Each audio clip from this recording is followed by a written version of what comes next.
আকাশবাণী আগরতলা স্থানীয় সংবাদ পড়ছি সোমা চট্টোপাধ্যায়। এখনকার বিশেষ বিশেষ খবর হলো, মুখ্যমন্ত্রী অধ্যাপক ডাক্তার মানিক সাহা বলেছেন, স্বসহায়ক দলের মহিলাদের অবদানের ফলে রাজ্যের গ্রামীণ অর্থনীতি শক্তিশালী হচ্ছে।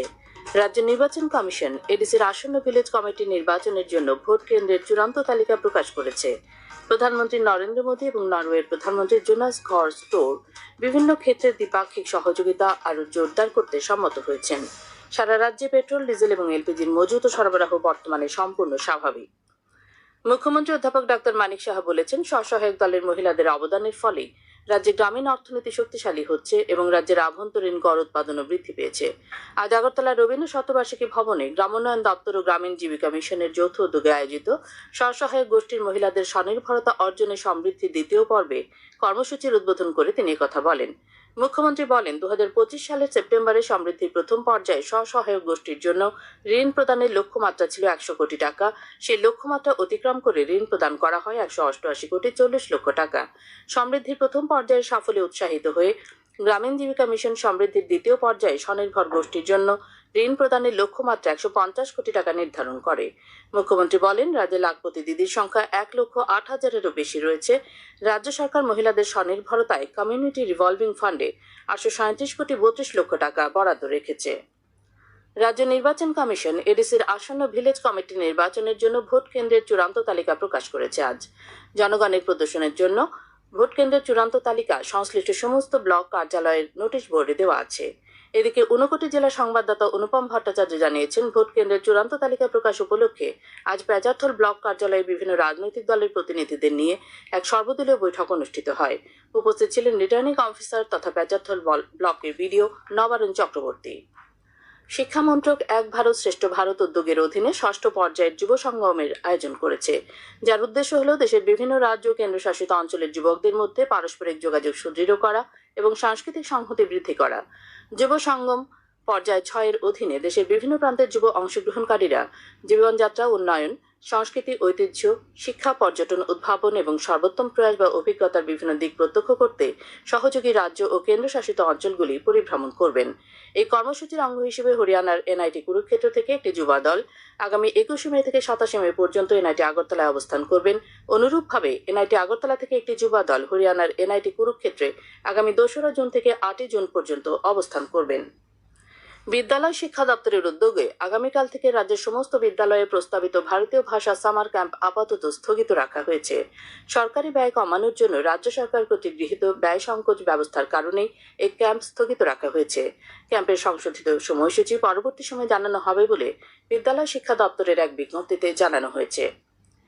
লাতুরের আরসিসি কোচিং ক্লাসের পরিচালক শিবরাজ মতিগাঁওকরকে দেশব্যাপী নিট পরীক্ষার প্রশ্নপত্র ফাঁস মামলায় গ্রেপ্তার করেছে সিবিআই। এই কথিত পরীক্ষা কেলেঙ্কারির তদন্তের অংশ হিসেবে সিবিআই গত শুক্রবার তাকে প্রায় 11 ঘন্টা ধরে জিজ্ঞাসাবাদ করেছিল।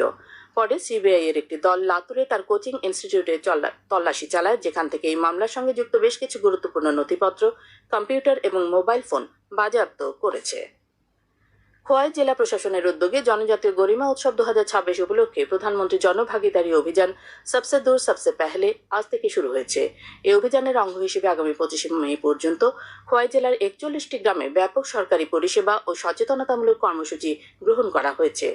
সবসে দূর সবসে পেহলে এই স্লোগানকে সামনে রেখে খোয়াই জেলা প্রশাসনের লক্ষ্য হল প্রত্যন্ত অঞ্চলে বসবাসকারী জনগোষ্ঠীর কাছে উন্নয়নের সুফল পৌঁছে দেওয়া এবং জনজাতি সম্প্রদায়ের সামাজিক অর্থনৈতিক ভিতকে আরও শক্তিশালী করা। এদিকে সিপাহীজলা জেলাতেও আজ থেকে এই অভিযান শুরু হয়েছে। সিপাহীজলা জেলায় 21 মে থেকে 23 মে পর্যন্ত হবে জনশুনওয়াই কর্মসূচি। এই জনশুনওয়াইয়ে স্থানীয় জনগণ তাদের প্রয়োজনীয় বিভিন্ন প্রশাসনিক পরিষেবা পাওয়ার জন্য আবেদন জানাতে পারবেন। আপনারা এই খবর শুনছেন আকাশবাণীর আগরতলা কেন্দ্র থেকে। আকাশবাণীর সংবাদের আপডেট পেতে লগ ইন করুন www.newsonair.com এবং নিউজ অন এআইআর অ্যাপ এবং টুইটার ও ফেসবুক প্ল্যাটফর্মে এআইআর নিউজ অ্যালার্টসে।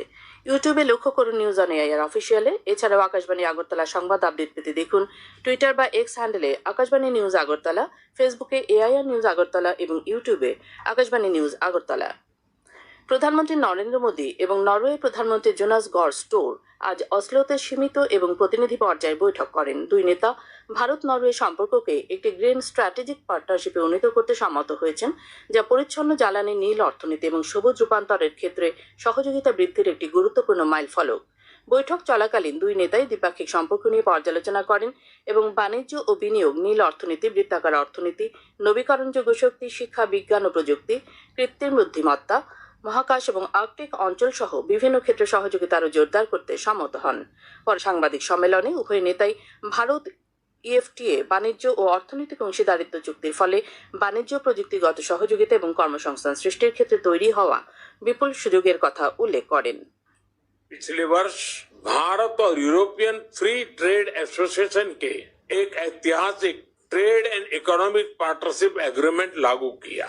यह एग्रीमेंट भारत और नॉर्वे के बीच शेयर्ड प्रोग्रेस और प्रॉस्पेरिटी सुनिश्चित करने का ब्लूप्रिंट है। इस एग्रीमेंट में अगले 15 वर्ष में भारत में $100 बिलियन इन्वेस्टमेंट और 1 मिलियन जॉब्स क्रिएट करने का लक्ष्य है।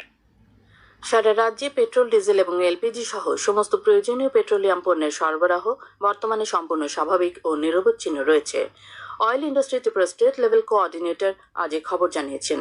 তিনি জানান, গৃহস্থালী গ্রাহকদের জন্য এলপিজি সরবরাহকে অগ্রাধিকার দেওয়া হচ্ছে এবং রাজ্য জুড়ে এলপিজি পরিষেবাও স্বাভাবিক রয়েছে। তিনি আতঙ্কিত হয়ে অতিরিক্ত জ্বালানি কেনা থেকে বিরত থাকার জন্য সবার প্রতি আবেদন জানিয়েছেন। শৃঙ্খলা, কঠোর পরিশ্রম এবং সরকারি সহায়তাকে সঙ্গী করে সমবায়ের মাধ্যমে মৎস্য চাষে সাফল্যের মুখ দেখছেন সিপাহীজলা জেলার মেলাঘরের পদ্মঢেপা এলাকার বহু মৎস্যজীবী পরিবার। আত্মনির্ভরতার পাশাপাশি রাজ্যের মাছের চাহিদা পূরণেও গুরুত্বপূর্ণ ভূমিকা পালন করছে মেলাঘর মৎস্যজীবী সমবায় সমিতি। এ নিয়ে রয়েছে একটি প্রতিবেদন। রাজ্য সরকারের মৎস্য দপ্তরের সহায়তায় 1980 সালে প্রতিষ্ঠিত পদ্মঢেপার মেলাঘর মৎস্যজীবী সমবায় সমিতির 4.25 হেক্টর এলাকা জুড়ে থাকা 6টি জলাশয় বর্তমানে সিপাহীজলা জেলার মৎস্য উৎপাদনের অন্যতম দৃষ্টান্ত হয়ে উঠেছে। সাম্প্রতিক প্রধানমন্ত্রী মৎস্য সম্পদ যোজনার আওতায় সমিতিটিকে 30 লক্ষ টাকার একটি মিনি ফিশ ফিড মিল প্রদান করা হয়েছে বলে জানান সোনামুড়া মহকুমা মৎস্য দপ্তরের মৎস্য তত্ত্বাবধায়ক রনেন দেবরায়। সরকারি সহায়তাকে কাজে লাগিয়ে এলাকার বেকার যুবক যুবতীদের লাভজনক মৎস্য চাষে এগিয়ে আসার আহ্বান জানান তিনি। বিভিন্ন মৎস্য চাষীদের বা যারা আছে তাদেরকে সাহায্য করার জন্য প্রচুর স্কিম আছে এবং ধরতে গেলে এখন একটা মাছ চাষের প্রতি এখন আমাদের গভর্নমেন্টের একটা বিশাল কর্মযজ্ঞ চলছে আমাদের সোনামুড়া সাব ডিভিশনে, এবং সেই কর্মযজ্ঞে আমি বেকার যুবক যুবতীদের বলবো তারাও যাতে এগিয়ে আসে এবং আমাদের যে মাছ চাষ এবং এটা করে তারা যাতে ইকোনমিক্যালি তারা স্বাবলম্বী হতে পারে। আমি সবাইকে এটাই আমি বলবো। সরকারি ভর্তুকিতে এই মিনি ফিশ ফিড মিল স্থাপন হওয়ায় বর্তমানে বাইরে থেকে মাছের খাদ্য কিনতে হচ্ছে না, যার ফলে সমবায় সমিতিটির বাৎসরিক 3 থেকে 4 লক্ষ টাকা সাশ্রয় হচ্ছে। তাছাড়াও বছরে 25 থেকে 26 হাজার কেজি মাছ রাজ্যের বিভিন্ন বাজারে যোগান দিয়ে থাকে এই সমবায় সমিতিটি। বিভিন্ন উৎসব অনুষ্ঠানে সমিতির অন্তর্গত 118টি পরিবারের পাশাপাশি এলাকার দরিদ্র পরিবারগুলিকে সমিতির তরফে বিনামূল্যে মাছ প্রদান করা হয় বলে জানিয়েছেন সমবায় সমিতির ম্যানেজার শঙ্কর আচার্য এবং সহসভাপতি উৎপল কুমার দাস। প্রথমে যে ওয়াটার বডিটা ছিল জঙ্গলাকীর্ণ, একমাত্র ত্রিপুরা সরকারের সহযোগিতায় 3,50,000 টাকা খরচ করে এটাকে পরিষ্কার করে দিয়ে আমাদের হাতে তুলে দেয়। 25 থেকে 26,000 কেজি মাছ আমরা উৎপাদন করি। এই সকল মাছ আমরা মেলাঘর মার্কেটে বিক্রি করি এবং তেল এবং পাইকারি দুটা দরে আমরা মাছটা বিক্রি করি। আমি উৎপল কুমার দাস। আমরা প্রত্যেক বছরই আমরা 3টা প্রোগ্রামে এলাকার যারা সভ্য আছে এবং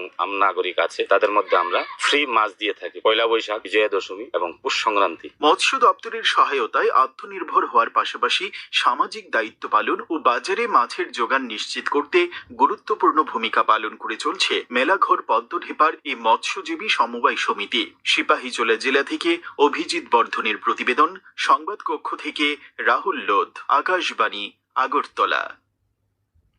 প্রধানমন্ত্রী নরেন্দ্র মোদী আগামী 31 মে রবিবার সকাল 11টায় আকাশবাণীর মন কি বাত অনুষ্ঠানে দেশ বিদেশের জনগণের সঙ্গে মত বিনিময় করবেন। এটি হবে মন কি বাতের 134তম পর্ব। প্রধানমন্ত্রী জনগণকে তাদের সুচিন্তিত চিন্তাভাবনা মন কি বাতে জানানোর আহ্বান জানিয়েছেন। মাইগভ ওপেন ফোরামে এবং নরেন্দ্র মোদী অ্যাপে জনগণ তাদের মতামত পাঠাতে পারবেন। এছাড়াও টোল ফ্রি নম্বর 1800117800 নম্বরে কল করে হিন্দি বা ইংরেজিতে মতামত রেকর্ড করানো যাবে। তাছাড়া 1922 নম্বরে মিস কল দিয়ে যে লিঙ্ক পাওয়া যাবে তাতেও মতামত জানানো যাবে। ফোন লাইন এ মাসের 29 তারিখ পর্যন্ত খোলা থাকবে।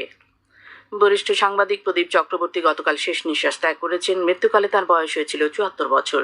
তিনি এক পুত্র কন্যা স্ত্রী সহ বহু গুণমুগ্ধ রেখে গেছেন। তার মৃত্যুতে আগরতলা প্রেস ক্লাব সহ বিভিন্ন সাংবাদিক সংগঠন শোক জ্ঞাপন করেছে।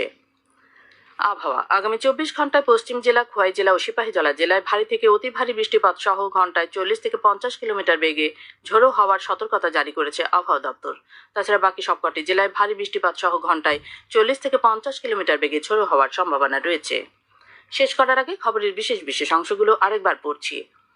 মুখ্যমন্ত্রী অধ্যাপক ডাক্তার মানিক সাহা বলেছেন, স্বসহায়ক দলের মহিলাদের অবদানের ফলে রাজ্যের গ্রামীণ অর্থনীতি শক্তিশালী হচ্ছে। রাজ্য নির্বাচন কমিশন এডিসির আসন্ন ভিলেজ কমিটির নির্বাচনের জন্য ভোট কেন্দ্রের চূড়ান্ত তালিকা প্রকাশ করেছে। প্রধানমন্ত্রী নরেন্দ্র মোদী এবং নরওয়ের প্রধানমন্ত্রী জোনাস গার স্টোর বিভিন্ন ক্ষেত্রে দ্বিপাক্ষিক সহযোগিতা আরও জোরদার করতে সম্মত হয়েছেন। সারা রাজ্যে পেট্রোল, ডিজেল এবং এলপিজির মজুত ও সরবরাহ বর্তমানে সম্পূর্ণ স্বাভাবিক। স্থানীয় সংবাদ আজকের মতো এখানেই শেষ হলো। পরবর্তী বাংলা স্থানীয় সংবাদ প্রচারিত হবে আগামীকাল সকাল 7:35 মিনিটে।